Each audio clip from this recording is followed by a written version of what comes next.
everybody, to the Sports Wrap with George and Ringer. And of course, I should be more rested after a week off, shouldn't I? But I don't feel more rested, George. How about you? Oh yeah, I've actually gotten plenty of rest. Both of my dogs are relatively healthy, and we haven't had to go to the vets this week. And so, other than that, I haven't really left the house. I've been reading. I've been I was given a couple of gifts by a friend. One gift I'm going to show right off the bat. This is recording, but it's recording the greatest moment in sports. And from this, there's Don Dunphy doing a boxing thing, Clem McCarthy doing football, Mel Allen doing baseball, and Marty Glickman doing track and Olympics. But these are all like from Lou Gehrig to Grantland Rice, Jess Willard, and Jack Dempsey, Knute Rockne. There's all kinds of really great stories in here. So I've been cleaning this album up. It was given to me as a gift, and I've really been enjoying it. It's a rarity. It was probably, I'm thinking about the mid-50s that this was put out. Looks about that vintage. And the other thing, you always ask me what we do musically. Well, this week was a little bit strange. They've all been strange lately, George. Come on.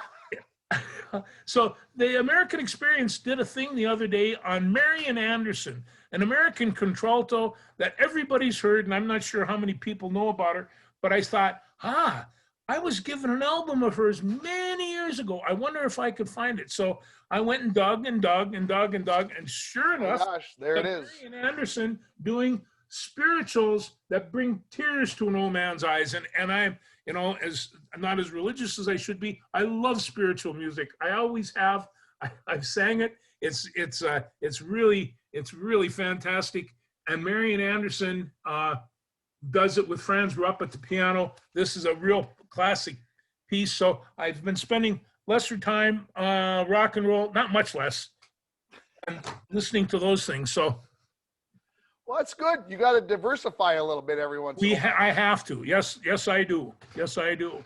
Well, where should we talk sports first? There's, with 2 weeks of stuff to talk about, there's lots. And I mean, there's some very intriguing stuff out there. So there is some strange stuff going on. Well, let's start with the Timberwolves.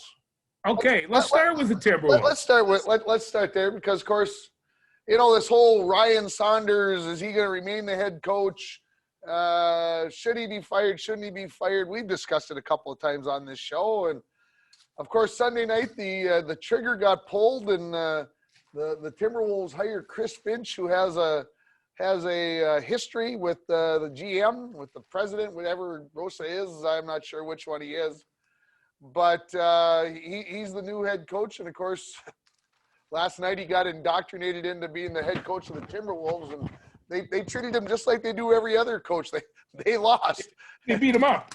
They got whooped. So to me, something had to change, I guess. They've changed the roster. You can't keep changing the roster. You finally got to find something that happens that's going to work with the coach.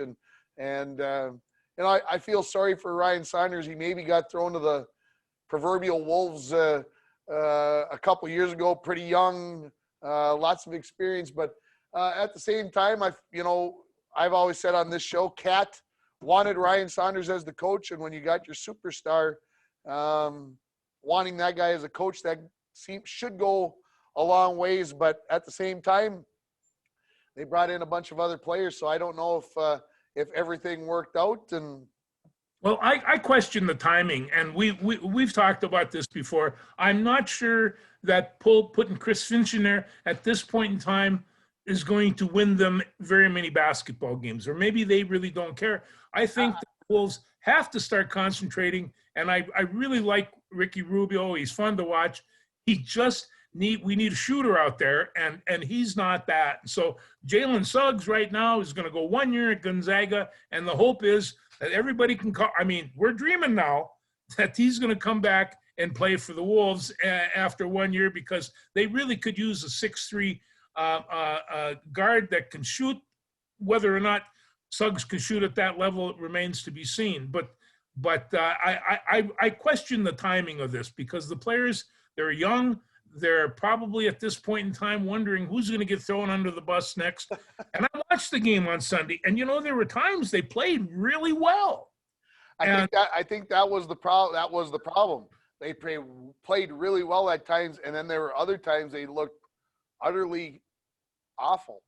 Well, they're not very good defensively. They're the worst in the league on defense, and that's kind of their downfall. And so all these other teams, I don't know if you've noticed, but they all have somebody that can pop those threes, and they can pop them from all over. And so you have to be able to defend that. I mean, I watched that game, and I just think, wow, what kind of practices do these people have, just to even try to defend this? But and I guess that's probably Ryan Saunders' big fault, is I'm not sure that he was equipped to not have a good defense. And whether or not he can stress it or coach it or anybody can, I think that might come down to the players. But the defense has really definitely hurt them. I think every coach can stress defense, stress offense. Finch has talked about bumpers for his players. Certain people have wider bumpers. Cat's got wide bumpers. Other players got narrow bumpers. And I thought, well, that's kind of an interesting way of thinking about it. To me, you got to I hate to, some people are going to hate this, but you got to have everybody rowing the boat in the same direction. And I think that's news, but yeah, it's good. I think that's part of the problem with the Timberwolves. And you only got 12 guys on the team, but I don't think they're all rowing in the same direction. I think there's 3 or 4 going this way, and there's 1 or 2 going this way, and everything else. And they don't all have the same goal, the same finish in mind. And they say they want to win, and I'm sure they all do because they're all competitive people, or they wouldn't be at that level. But are they more worried about, well, did I get 24 points tonight? Did I get my threes? That's did I the get difference. My touches? Did I get my looks? Yeah. And I think Rubio complained about that very early in the season, that there was a lot more worried about scoring as opposed to assists. Yeah. And and so of course Rubio, he's one of the best assist makers in the league. Yeah. He just doesn't shoot that well. But I just wanted to bring up a point, and that's Ryan's father, Flip. He was a Minnesota Gopher icon. He came here in the early 70s. He came up. I think Bill Musselman came from, and a lot of this is coming off the cuff now. I'm thinking Miami of Ohio. He come to the University of Minnesota, and Flip Saunders was the kid that he was recruiting for the next year, and Saunders came with him. Now they had a lot of other characters come with them. They had Clyde Turner was one of my favorites. And Ron B. Hagan was a 6'9" guard, and there were a couple of other people. All in all, they said this is one of the best Gopher teams that Musselman could buy. And it wasn't probably all completely legitimate, but I'm going to tell you right now, when you went to a Gopher game, they'd rush out a great big Gopher, and it was so big that it was in 2 parts, and they'd flip up the top part, and in the hole where the Gopher would be dribbling a basketball, out would run the team, and they would run to the center court. And I mean, they stole this from the Harlem Globetrotters. I think they even stole Georgia Brown. And they went through a warm-up drill that people showed up to the game to watch the warm-up drills. And when you were playing Ohio State or Indiana or Marquette, loved Marquette, the crowd would just froth at the mouth. This was 50 years ago that this was all going on. In fact, Bill Musselman got a scholarship for a guy that would ride around on a unicycle while he was doing basketballs up in the air, and that was Crazy George. But this is when basketball was entertainment. It was only 50 years ago, but I remember it was like it was tomorrow. And that's where Flip Saunders came from. And so I'm looking at, it's tragic that he died so young and stuff, but he has this he has this young man, and if he ever gets a chance to coach again, and I think he will, he's only 34. He should borrow that lesson from Coach Musselman and put those people out and give them a little show out there. Let's get these fans warmed up. Let's start bringing some passion into the Timberwolves organization. Right now, people don't know if the Timberwolves are a basketball team or a hockey team. So it's got to go. Yeah, and I think the thing that Saunders needs to consider after seeing what Juwan Howard has done with Michigan, Mm-hmm. he spent, 9 years with the Miami Heat and whatever else. Maybe you don't have to stay in the NBA. Maybe you're more suited for a college situation. So I think at 34 years of age, you can reinvent yourself. Not that being difference between a pro coach and a college coach is that great. There are differences, no doubt about it. But maybe Saunders can think about things that way. Maybe he'd like to go out and recruit kids rather than dealing with multi-million-dollar brats. Well, just keep in mind that the Saunders family are co-owners of the Timberwolves. So I don't know whether or not Ryan could fire himself, but they have a minority share in the team. Well, and I know, you brought up the timing of it. And of course, a lot of people question why they fired him on the road. Yeah. Why they did it then, did he get a plane ride home with the team, blah, blah, blah, all the funny stuff that people put out there. But apparently this whole Chris Finch hiring was in the works for a long couple time. of weeks and everything else. And so it's unfortunate, but. Hey, Glenn, it must have been a hard decision for Glenn Taylor to make. Oh, absolutely. Yeah. He's had Ryan Saunders around his office since he was a little boy. Yeah. So I agree. It had to be a tough decision, and of course Taylor's trying to sell the team, so maybe that helped. Maybe that made it easier. I don't know. It's tough. So. Well, I'll tell you what. They're going to get another shot with Chicago tonight, and we'll see how well he does. Like I say, the only question that I had, and then all the rest of the stuff about Flip and Musselman and the rest of the crew came to me, so I thought I'd toss that in. The good old days. The good old days. Let's talk. I tell you, the barn would shake, and you would see we would be up in the upper level in those days, and I wasn't so sure the whole thing wasn't going to come down, and it would just the fans were just rabid, and I would look at the guru sitting next to me and think, holy cow, this is really something. For sure. Yeah, the good old days at Williams Arena. Williams Arena. Let's talk about the Wild next, as long as we're in that mode of Minnesota professional sports. And hey, the Wild are hot. The Wild are hot. The Wild are hot. Now, is that a product of them being better or a product of who they're playing?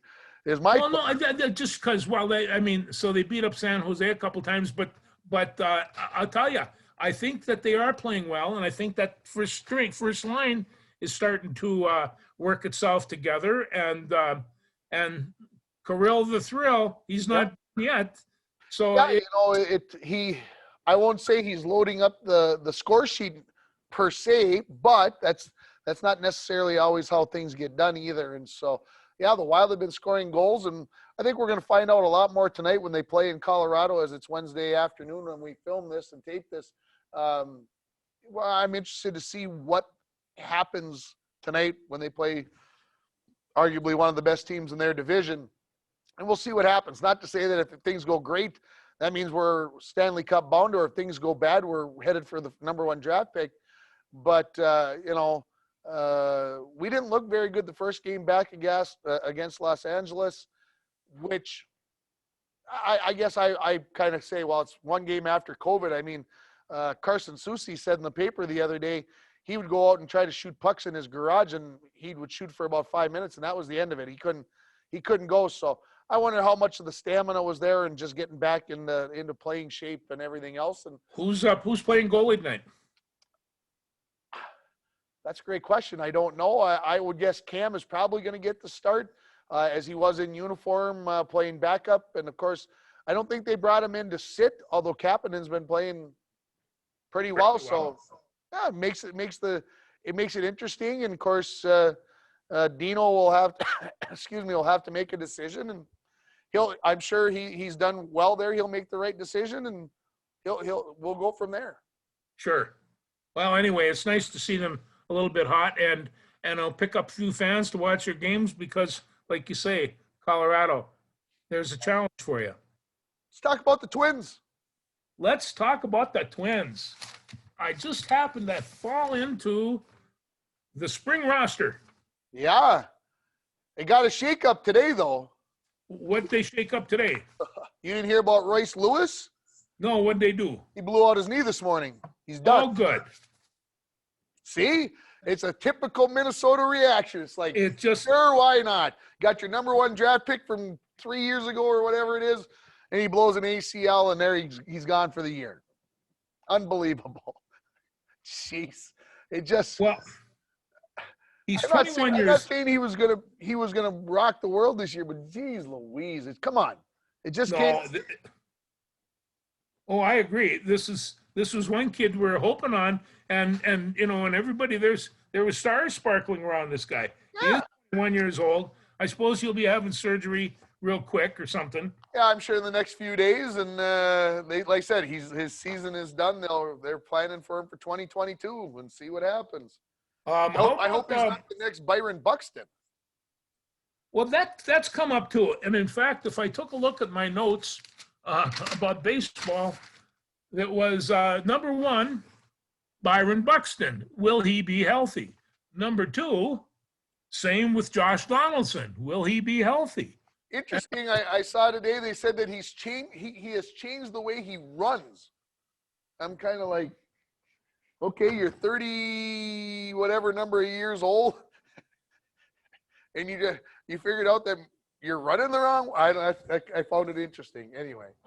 Yeah, he's 34 years old, 6 foot 210. He's not even very big. Okay, and then what kind of rotation do we have for the pitchers? And I have down there. Last year they had 11 different pitchers start last year in just that little league. What is it, 60 games? 60 games. And they had 11 or 10 starters in 2019. So they've been running a lot of starting pitchers, and if they could settle that down, and I think maybe they might have a chance to do that. Well, and I think Rocco goes, with the relief, the middle guys starting the game and try to stretch it out. So that skews that a little bit. But yeah, we'd like to see some consistency there and see what happens. Homer Bailey was going to come in last year and be the whatever, and then that all went away and everything else. He had a good game. They have been signing some pitchers. They seem to have a lot of relievers. Of course, they let Romo go because he likes to fight too much or argue too much with the other team. So he went away, and they've added some other relievers from the White Sox and other places. And then, of course, Tim Anderson, the shortstop for Chicago White Sox, put something out on the Twitter that say we're way more athletic than them, but we still got to beat them. And I'm just kind of like, I never really thought about baseball being the better athletes winning. I mean, don't take that the wrong way, but I never thought that. I just thought it was the guys who pitched the best, maybe not the best athletes. Bert Blyleven would argue that, a pitcher is the best athlete and blah, blah, blah. But I thought the argument just didn't hold a lot of water. We're more athletic than they are. So that means we're better. And I'm like, you still got to. If you had a pickup game of basketball, they'd probably win. But other than that, and Nelson Cruz, when he's swatting that thing about 440 feet, he looks pretty athletic to me. Yeah, to me, it's a different type of ball game. So it'll be interesting. The fourth question is Alex Kirilloff going to play? And here he came in last year, swatting the heck out of the ball. And I'm getting things that say he might not come up to the team till May because of team credits, playing credits. Money issues. Money issue. Of course, it's money issues. And I thought, geez, opening day, 10,000 people in the stands, and here he is, Big Alex coming up, this young rookie. And you remember at the end of last year, he was he brought some energy into the place. Yeah. And Yeah, so- I think I don't see any issues with leaving them down there for 2 months. Get them to June 1st. Bring them up. You got to play the game. I mean, it's a full look. You got to do things the right way. So I'm okay if they leave them down there for a while. We'll be okay.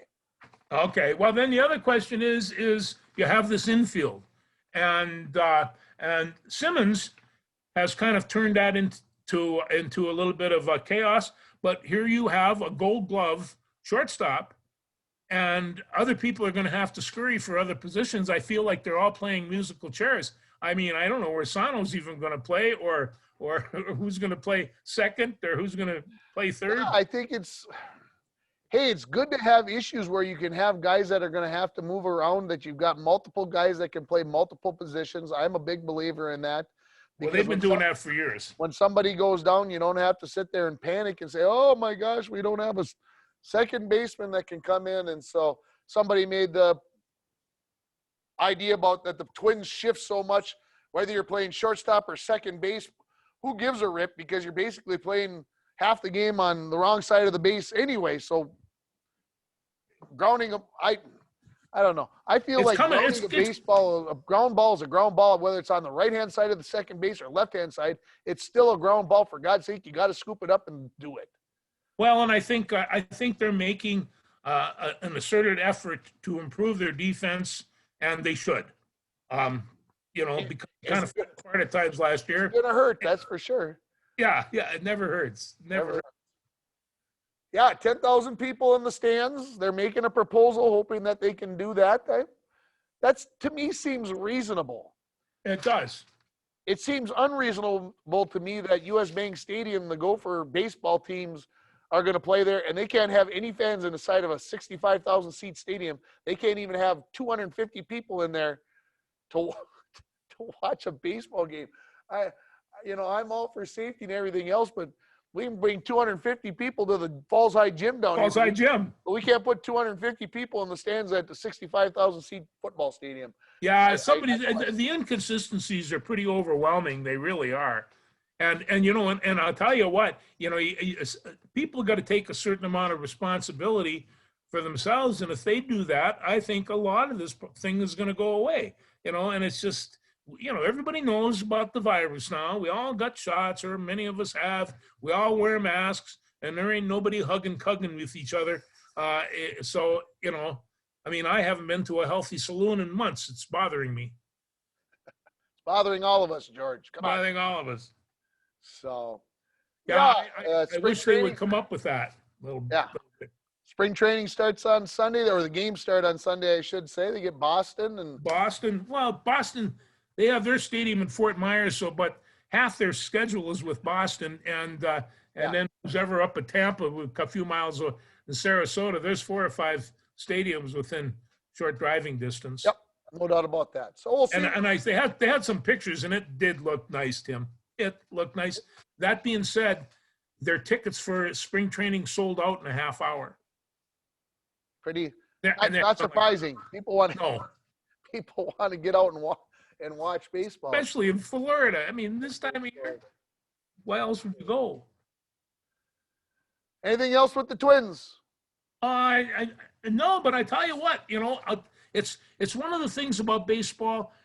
Spring and hope, spring eternal, and baseball is coming in, and I'm taking a look at this roster. I'm not sure just exactly what they have, but I think if Big Nelson and Big Josh can get their stuff together, they might be good for 60, 65 home runs. And if they do that, this is going to be a real hard team. Yeah. I don't care how athletic the White Sox are. Well, we'll see how spring training goes. There always seems to be, hopefully we got that out of the way with Royce blowing his knee out. Hopefully that ends all that. And Jeez, the first day, Tim. That's terrible. So I want to talk football. Can I talk football for a minute? Absolutely. Yes. Well, of course, the 1AAs or the FCS got started over this past weekend. Did you see any of the games? Oh yes, Tim watched lots of football this weekend. Tim spent time watching Northern Iowa and South Dakota State on Friday night. Was that on ESPN or? That was on ESPN Plus. Okay. So you got to pay your $6 a month or whatever. Yeah. I got to watch about a quarter and a half, the last quarter and a half, which was very exciting. Came down to the last minute, and South Dakota State came away with ranked number 5 in the nation over number 2 Northern Iowa. That'll upset Evan Omdahl, and I apologize for that the Panthers had to lose. And then Sunday afternoon, I watched North Dakota State, the Bison, the 9-time out of the last 10 years national champions. They played Youngstown State, and they've got this new quarterback. He's not Trey Lance, by the way, in case anybody had forgotten. And he's no Trey Lance either, and that's okay. He's a good type of kid.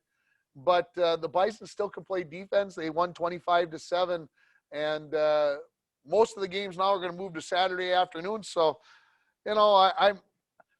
I'm sort of disappointed Saturday afternoon. I got to do a hockey game on the radio, and the fact that I'm not probably going to get to watch some Saturday afternoon football. But we'll work through it, and it's good to get that college football fixed because, of course, that's my favorite kind of football.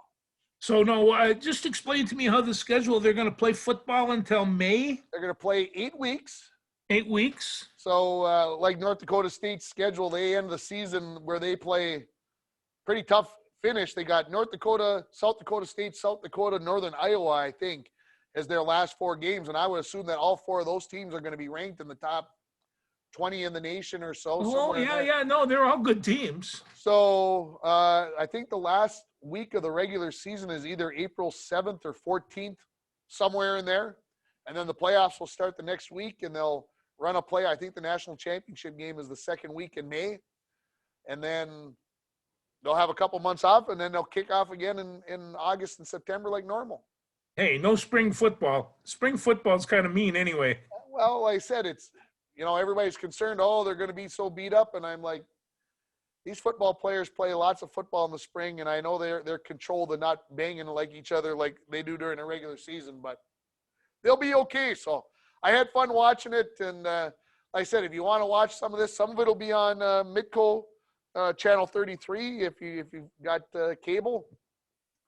Otherwise, get ESPN Plus if you need your football fix. It only costs $6, and to me, that's an easy cost to watch some football. Football fix. Do I look addicted? Yep. Speaking of North Dakota State people, Carson Wentz made a move. Who? Carson Wentz. Oh yeah, good old Carson Wentz. I wonder how the Bison fans feel about this. I don't know. He was a god when he left North Dakota State. He could have went anywhere in North Dakota and said whatever he wanted. People would have just did it because he was Carson Wentz. And kind of like Trey Lance, though. Kind of like Trey Lance. And we'll see what happens. I wish him. I think he's in a good spot. I really do. I think. Well, I think this is a good trade for both. Now it gets a little complicated because, for instance, if he takes 70% of the snaps, then Indianapolis has to give Philadelphia more money. If he takes them to a playoff game and does 60% of the snaps, they have to pay Philadelphia more money. And so this thing back and forth, and I'm not sure what a dead cap is anyway, but this is the highest dead cap, some $33.8 million they have to pay to make this deal. I'm not sure what kitty that money goes into, but well, that's Philly having to pay Wentz for what he did, and now that they can't use that to spend on other people, they got to spend it on. It's a tough spot for Philly, but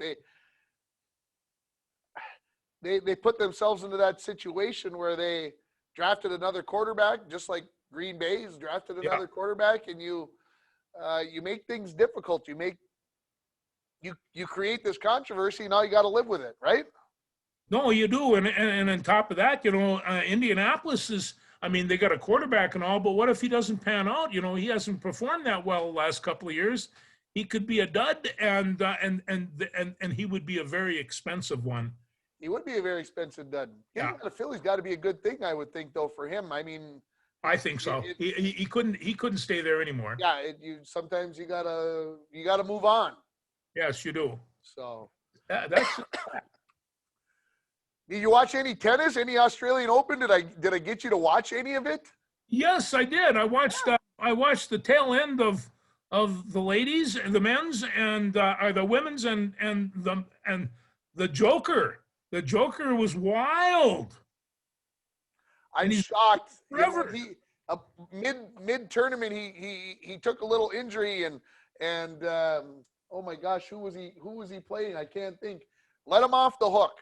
Had a chance to beat him in 5 sets while he was a little dinged up and didn't beat him, and then he took care of business. He took care of business, and he's what's this is I don't know 8th or 9th or something. He's been doing it forever. Ninth Australian, I think 17th or 18th overall. Yeah. Yeah. No. Yeah, So, he makes it look he made it look pretty easy in the final. I didn't watch any of it, but I saw the score and yeah, it was 3-0.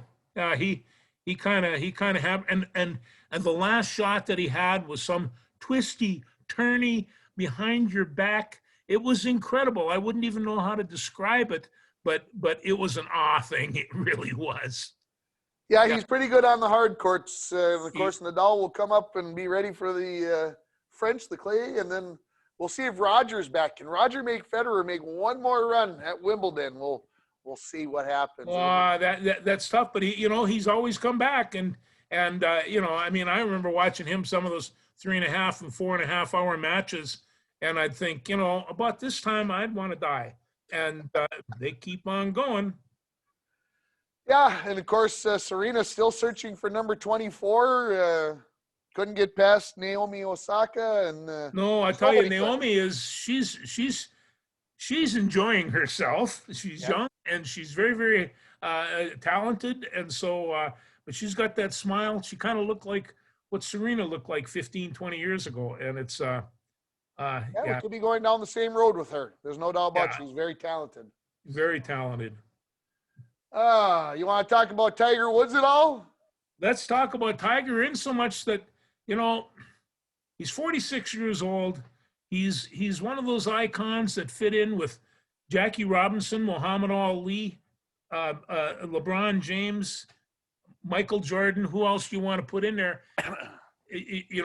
But worldwide, he is an icon, and I'm really, really glad that we don't have to put up with this being an obituary, because that would be sad. I think he's an amazing athlete.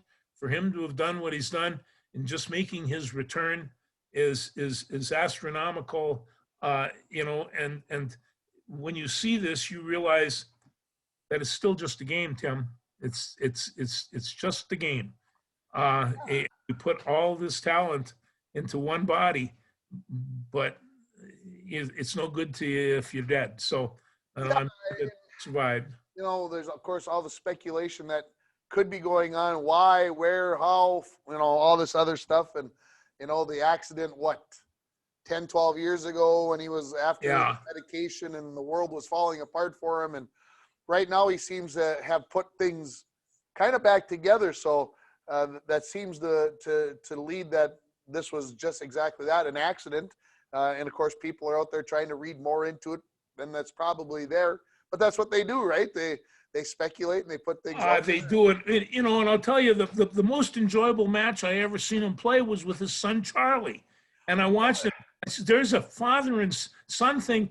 How fantastic that they can have this thing going. And I mean, every father everywhere should realize, are dads important? Yes, they are. And, he seems to be in a place that the competition, I mean, he's done it all. And so he will probably even go to the Golf Hall of Fame. I would think so. Maybe. Maybe. So, I hope that I really hope that he can come out and walk around even. I think that's the big thing. How bad are the injuries to the leg? Yeah. The surgery, obviously, a crushed ankle. How do things heal up? Are you able to twist and turn? Those are things that are important when you're a golfer, on your ankles and planting and being able to do those things. So we'll see what happens. It'll be interesting to see if he can come back. No, his twists and turns were balletic, and that's hard to do. So you're right, and especially on that angle, on those ankles and lower legs, a lot of pressure on those drives. Yeah. So, yeah. Shall we talk Gophers? Sure. Where do you want to start? They made a mess in the barn last week.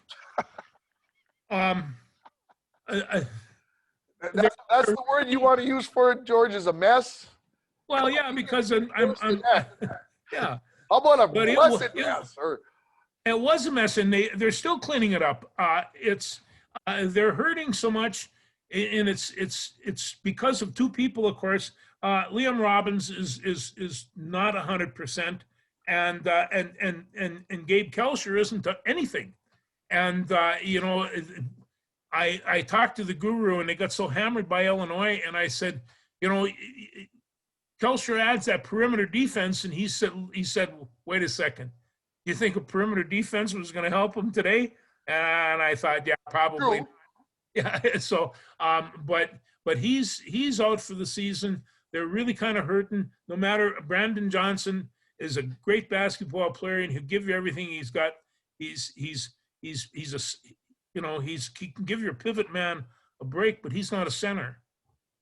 No, that's for sure. And they got a couple, I'll call it easier games coming up with Northwestern and Nebraska the next couple of days. But I guess here's what puzzles me. Michigan State, who has had a horrible year, goes and beats Illinois last night. So where do you? Oh, that's nothing. Last Saturday they went into Bloomington and beat beat Indiana. I put this down on my record as here come the Spartans. And Tom Izzo does this every year. All of a sudden it's getting to be, and I mean they have no chance of making the tournament, but boy, they can mess things up for everybody else. They're playing well. And I'll tell you what they did. And I got this from an analysis. The second half of the Indiana game, ordinarily, they've been running in, Tom's been running about 10 players. He cut that down to 8, and they ran Indiana off the floor. When he went against Illinois, he didn't play 10 players. He played 7 and 8. And all of a sudden, they're playing a lot harder, they're playing a lot stronger, and they're going to the bucket. Now, I remember talking to Jim Rolando one time, how many players do you need for a basketball game? He says, 6 good ones, 7 if you got. But you didn't need more than that. I was going to say, there's a couple former head coaches in this town that we live in that would say 7 is the perfect number. It is. And so, Issel's going back to the old times. And it'll be real curious to see if Michigan State can pop off some of the rest of these teams. But everybody's paying attention because, boy, if you don't keep Issel in your rear window, you do it at your own risk. Yeah. You want to talk a little wrestling? Let's talk some wrestling. We'll go for wrestling. Good finish to the season. They had a great finish to the season, and they're not a bad dual team. The problem of it is that the Big Ten's really got a whole bunch of good teams, and so I should be happy that they ended their dual record at 7-2, is what you're saying. Well, yeah, and it's and you take a look at the two that you lost them to, they're not bad teams. And so, but I'm going to be real curious. The Big Ten championships, in my mind, are as much fun as the NCAA's because most of the wrestlers, and there's not a schmuck amongst them. They're all real solid. So you're going to see upsets, and you're going to see, a lot of people that were champions last year that take second this year, that type of thing. And so I'm glad that they're doing both the preliminaries. Yeah. People don't know they're actually going to have the prelims on Saturday. On Big Ten Network. You're actually going to be able to watch it live. You're not going to have to pay on the Big Ten subscription and whatever else. They're going to actually show it to you, and it'll be exciting. So that's Saturday, March 6th, and of course the championships are the 7th. And 2 weeks later, we'll have Gable up on the top of the shelf and everything else, and we'll go from there. Well, I'm trying to jinx you, Gable. Understand me, but no, you go ahead and try Jinx Gable. He'll push through it. He is really right now a serious piece of work. I would hate to be his wrestling partner in the room. That'd be fun. No enjoyment there. No enjoyment there. You watch Gopher volleyball over the weekend? As a matter of fact, that's why I didn't watch football. We watched both Friday and Sunday, and it was Sunday. And that Friday night, the games were really, really good. Sunday, Nebraska ate their Wheaties and the Gophers didn't, because the Gophers got spanked. Yeah, I watched the first. I'll put it back to the start of the match on Friday. The first set and a half, I wondered how Nebraska could be ranked 4th in the nation. Yeah, because they looked awful, and I'm like, what the heck is going on? And then all of a sudden, the switch flipped, and all of a sudden Nebraska made it interesting. And I'm like, okay, now they're starting to hum a little bit here. And of course, we won in 4 sets, and then Sunday was just wow. And Hugh McCutcheon, took the head coach for the Gophers, took the high road with it. He said we needed that. We're going to learn from this. This is a good butt kicking. We're going to learn some things that we just can't show up. And we were 9-0 and blah blah blah, and then we don't have to worry. We don't have to come and compete. Hey, we got it handed to it, and I mean they got it handed hard. Oh, they did, yeah. It wasn't like you lost 25-23. These were 25-17, 25-15. 25-15. Yeah. So all of a sudden you start going, wow. So it's good. I think it's a good thing, and there's only a few weeks left.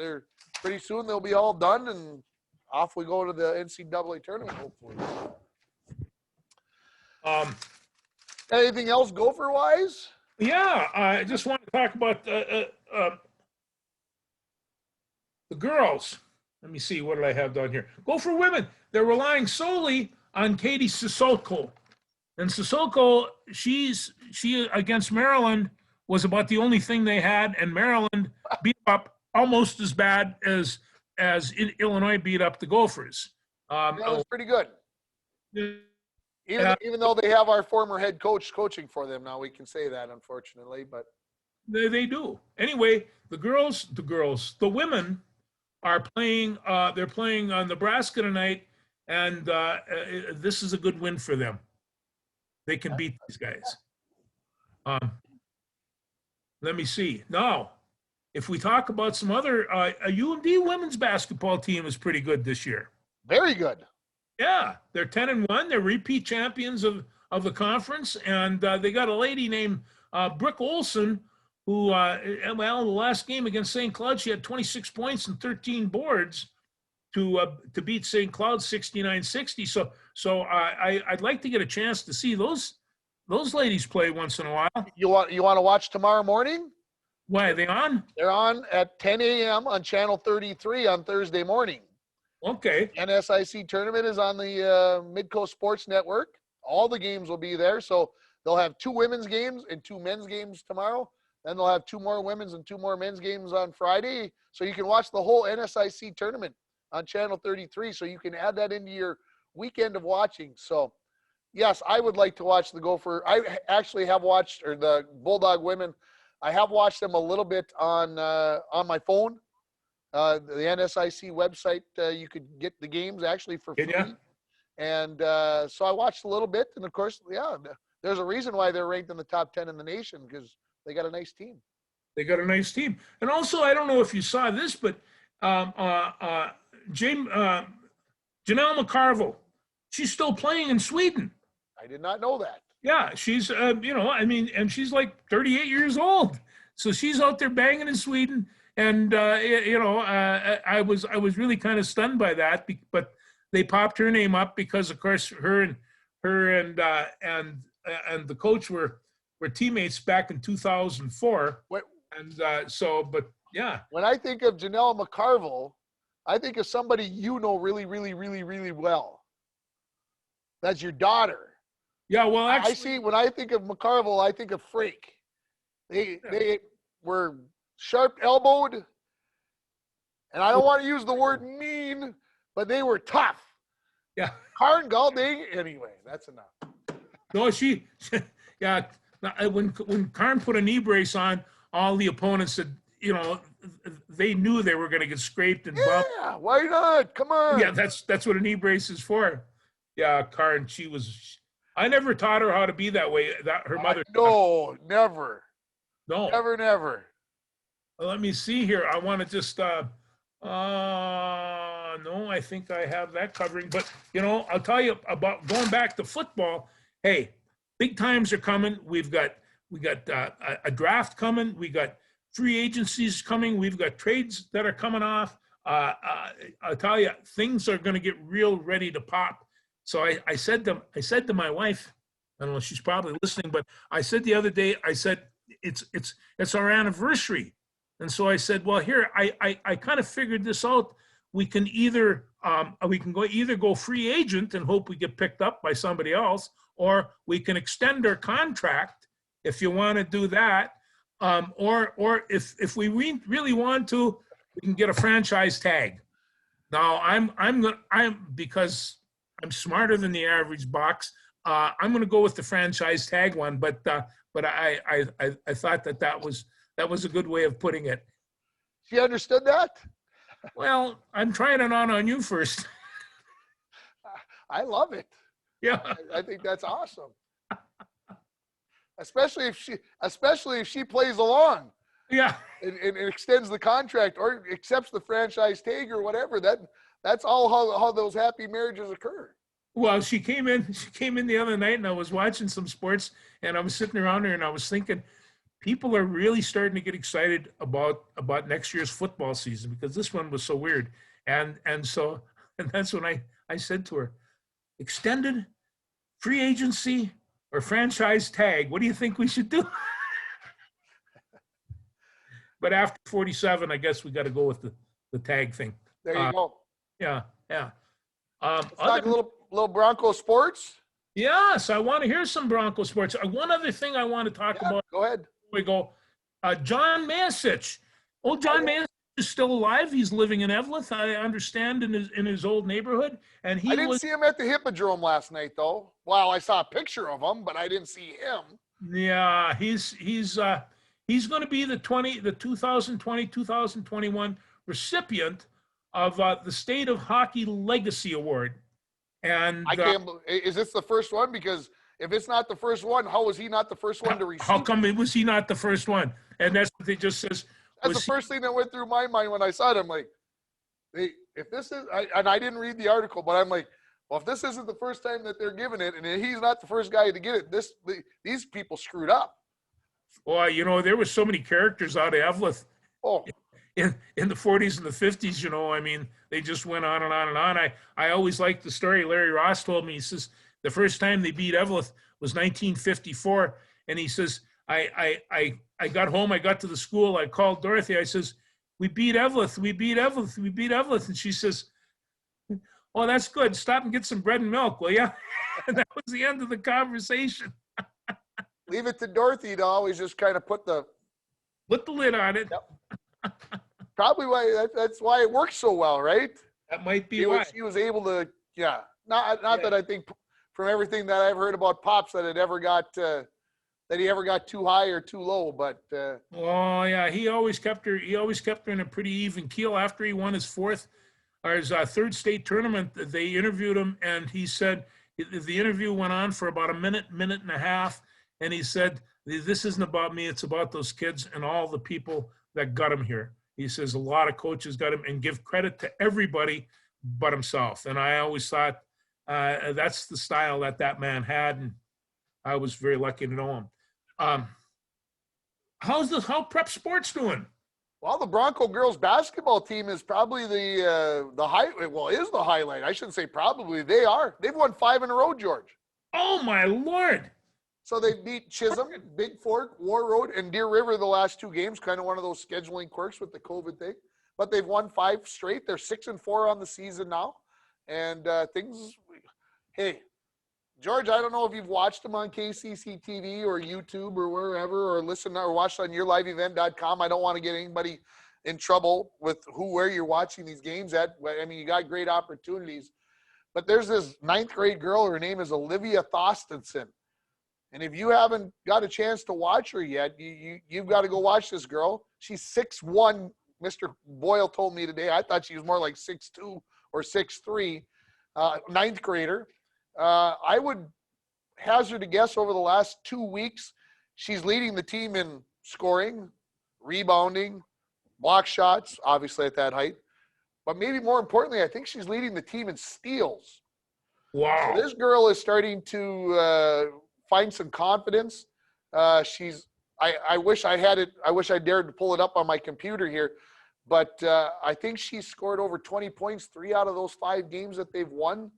So this girl is doing something. And, of course, like I said, that makes a big difference when you've got somebody with that kind of size. And, of course, you take a Chloe Sullivan who's 5'9", 5'10"-ish with that kind of height. You take an Anna Wendells who's, 5'7" or so. And all of a sudden, Mr. Boyle was saying today, when we put our team out on the floor, we're pretty big. We're pretty tall. And yes, they are. It's very difficult to go inside. So, I looked at Olivia's stats today because that's part of my whatever. She's had a game with 18 rebounds and a game with 16 rebounds.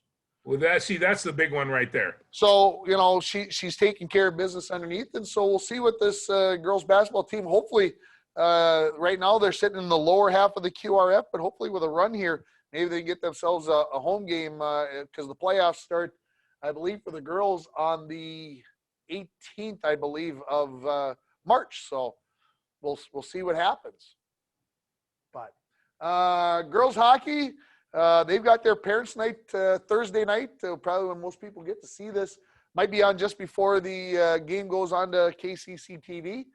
It's parents' night, and the girls are going to honor Emma Erickson and Naomi Caradice. And, of course, Naomi has been, we talked about a couple weeks ago, she had 97 saves in the game. She had a 76er here last week against Hibbing. She had a 58 against Detroit Lakes on Friday night. So she's doing big work there in goal. And so those are the 2 seniors on this team. This girls hockey team has got a bunch of young 8th and 9th graders. And tomorrow night or tonight, whenever people watch this, you should take a chance to watch some of these young girls play. There's a Burns girl and I shouldn't, Lola Wade and all these girls are going to be fun to watch over the next few years. Naomi Caradice's sister, Tirza, is on the team. She's a 9th grader. If they can keep bringing in a couple girls along the way, it's going to be fun to watch. Next Monday night, I know a lot of people aren't going to probably get in to watch it, but they're going to get it on the YouTube channel, the school's YouTube channel. Duluth Northern Stars, they're going to bring their JV team up and play our JV team. Oh. And, of course, the coach for their JV team is one Amy Oren. I think that name might ring a bell. Oh, Amy. So she's bringing her JV team up to play at Bronco Arena. All right. So that's a 4:30 game next week, and it will be on the YouTube channel. And I believe, if things go right, there are actually going to be high school kids that are going to do the play-by-play and the color and the camera work. Oh, how exciting is that? This will be their first experiment, part of the broadcasting and writing, the communications class that we started this year. It's going to be their first venture. So I hope a lot of people will take the time. We're going to try to publicize this as much as possible and not make it too big a deal for the kids, but a big enough deal so that the kids get to feel it and people watch and hopefully they have a lot of fun with it. Yeah, you and Jay have been working to this end for an awful long time, and I know Katie as well, and I'm really happy to see that you guys done it. Congratulations to all the kids and to you guys for doing this. This was originally what we wanted to do when we started broadcasting a number of years ago. Yeah, that is where this was supposed to get to, and yeah, here we are. Boys hockey has lost 5 games in a row. Unfortunately, they've lost to Greenway, North Shore, Hibbing Chisholm. They lost to Denfeld on Saturday, and they lost last night at Evelyn Gilbert. And of course, probably the highlight of that whole thing was one of the games was at Cary Park, And we actually, George, I got to broadcast from on top of the locker rooms Oh, right. at Cary Park. So we were on the end. So obviously the stuff far away. But that's the same look that you get when you go to the Snake Pit down in Greenway. Oh, yeah. You broadcast from an end. And so it was interesting. And the Broncos made it a close game. Matter of fact, 3 of those 5 losses were by 1 goal, and 2 of them were in overtime. So the Broncos just have fallen on some hard times, and we'll see what they can do. The Bronco boys basketball team, they've lost 4 straight. They've lost to Northwoods, Cherry, Evelyn Gilbert, and Deer River. And I'm going to say it this way, folks. Some people might say you lost to Northwoods and Cherry. These are 2 of the better teams in Class A. And, of course, Evelyn Gilbert's 9-2 on the season, and Deer River's 10-2. I don't know if you follow Deer River boys basketball at all, and I'm not trying to disparage anybody, but they beat Little Fork. They scored 120 points against Little Fork a couple of weeks ago. They scored 118 last night against Big Fork. So this team can fill it up, and the Broncos held them to 77, and people might say, you held them to 77. Well, that's underneath their average, folks. They're averaging almost 80 points per game. So Deer River is loaded, and the Broncos get a game tonight. This game was scheduled like less than 24 hours ago. That they're going to play Northland of Reamer tonight, and Northland has a very good team. So the Broncos are going to have their hands full tonight. They'll head to Roseau on Friday, and so the road doesn't get any easier for the Broncos under first-year head coach Donnie Rolando, and so we'll see how things go. You got to have it's like an old coach says, when you go to a horse race, it's best to have some horses, and that's what they have to come up with. So, and of course, boys swimming and diving, they got 2 weeks left in their 2 weeks left in their season. They have their section meet on Saturday, the 13th of March, and then the playoffs will start the following week for everybody else. The basketball's on like 17-18, and the hockey's in the same range, 16-18, I think it is. So that 3rd week in March, everybody hang on, because it's going to get interesting, and it'll be a busy couple of weeks for everybody at the radio station and such. So, yeah, there we go. There we go. I guess it's time to do obits, George. Yeah, this is a hard obit to do this time, because this is actually a very good friend of mine. This is Roger Nelson, who was a football coach and wrestling coach for many years in Virginia. He was a guy from St. James, so he country boy. He wound up going up to Bemidji, and he was down at high school. He was a hurdler, and one of the finest hurdlers in the state. In fact, his numbers were comparable to our own Tony Lynch. So Roger was a big guy. He was 6'2", about 220 pounds, and he was a left halfback for the Bemidji State Beavers. So he had a great career at Bemidji. He took the job over at Virginia, and was football coach and wrestling coach for many years, and then just turned it over to wrestling. And I'll tell you, the kind of guy that he has. One year he had 8 wrestlers on his whole team. That was his whole team. 2 of those 8 wrestlers, 1/4 of his team, wrestled in the state finals. And it's just like, you see this one, 145 pounds, 185 pounds, and here are these guys, and I'm thinking, you have 1/4 of your team, going to make it there. And so, but they hung on to that wrestling program. They never got rid of it. And now Denny Benz is down there. But that wrestling program stayed together because of Mr. Anderson, and it's healthy, it's strong. They can kick some butt when they get down to it. And so, but Roger was a very good friend of mine. We went on many. We used to call them wrestling clinics. We would have a wrestling clinic at Kettle Falls Hotel, and it would be, one wrestling clinic we had tourists taking our pictures. So it was to be a fly on the wall, George. Yeah, that was or on a tree or somewhere. Yes, anywhere it could be. Roger was a great guy, and he's a wife and children from 2 marriages. But Roger was a real fine man. There's going to be a memorial service for him on the 14th of this month, and I will go down to see that. There'll be old wrestling coaches galore down there for this one. Well, hopefully it's a little calmer than those wrestling coaches clinics that were at Kettle Falls. I would hope so too. We just can't do that anymore, Tim. No, we're too old.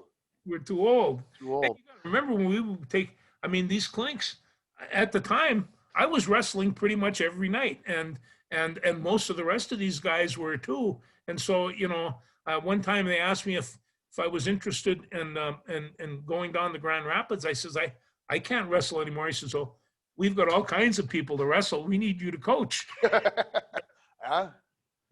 But that's kind of just, I wrestled. I try to wrestle every day. It was tough. We were in good shape, and crazy. And crazy times. And of course, we have to mention a former Bronco and a guy who's going to get would have been inducted, or will be inducted, I should say, into the Bronco Athletic Hall of Fame when we have our next induction ceremony. Tom Morris, part of the 57 hockey team, who was living out in California, and I know he's been in poor health for a couple of years, and it's unfortunate that we weren't able to get him inducted into the Hall of Fame before he passed. But a great Bronco and very successful as a hockey player. Well, his little sister, Mary Hogan, is a very good friend of mine, and they always kind of kept track. And Mary was so proud of Tom, and he was the icon, the hockey icon of that era, just like Oscar and the rest of them. And so, he was really quite a man, and Mary was very proud of her big brother, no doubt. Yeah. All right. Anything else before we call her a week? I can't think of anything. I suppose you're busy broadcasting for the next couple of weeks. They're not giving you any more weeks off. It's going to be a busy next month, I would say. Let's see. I think I got Thursday here. We'll run it down quick for everybody. I'll call it up on my phone here. So we are going to go Thursday, which will be probably today when most people watch. Thursday, Saturday, Tuesday, Thursday, Saturday, Monday, Thursday, Friday, Saturday, and then the playoffs will start. So I'm going to guess probably like Tuesday, Wednesday, Thursday, Friday, Saturday. And then we'll throw parent-teacher conferences in there next Wednesday night along with that. So Eli, I'll see you when the snow is gone, and we'll go from there. So yeah. Yes, you please take care of yourself. We didn't have it for so long. We're going to enjoy it. Well, that's right. But I mean, at least it's not 25 below zero where you're rambling anymore. There's a little sunshine. It stays a little bit lighter at night. It's springtime is going to come. Hope springs eternal. Absolutely. And it will. Absolutely. All right, everybody. I hope See you next week. Hope we were able to do everything and make the week a little bit better. We'll talk to you next week.